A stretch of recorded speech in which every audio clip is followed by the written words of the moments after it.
A word in season to the weary. Daily meditations from the ministry of Brother Bhakht Singh, December 27. Praying always with all prayer and supplication in the Spirit, and watching thereunto with all perseverance. Ephesians 6 chapter 18th verse. The enemy uses weapons of mockery and ridicule, as we notice in Nehemiah 4 chapter 1st verse.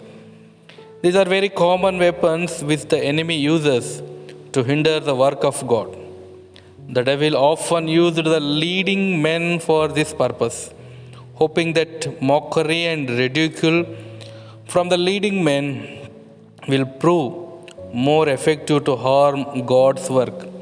Sanballat and Tobiah did not only hold important positions in Jerusalem, but they also had plenty of money. They were so proud of their position, land, authority, and money that they did not fear ridiculing those who wanted to obey and serve God.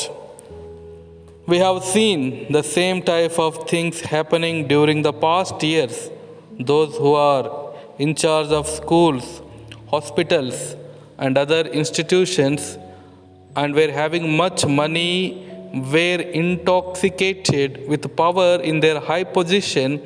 They began to ridicule those who wanted to testify the waters of baptism, saying, "Who will bury you? Who will marry you? Who will give your jobs? Who will feed you?" And so on. The devil has used the same weapon through the ages against God's servants who wanted to obey and serve Him. But we thank and praise God for our strong and effective weapon of prayer, which is all powerful to defeat the enemy.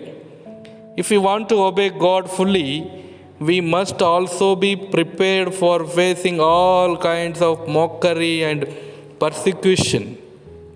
When Nehemiah and his helpers were attacked by the enemy, they began to pray. The more they were attacked by the enemy, the more did they pray. Similarly, we were not discouraged by all the attacks of the enemy, but we went on praying and seeking God's help.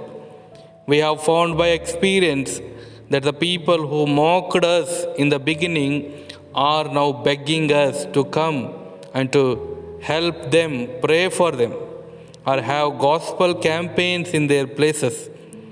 If we patiently bear all the mocking, in due time the Lord will help us and make us channels of blessings to those who earlier mocked us. Our duty is just to remain true to the heavenly vision and go on praying. In some cases, we find the enemy bringing contention and strife among the believers to hinder the work of God. In order to maintain oneness in the Spirit among ourselves, we should pray much. The enemy can rise bitter opposition against God's people and God's servants.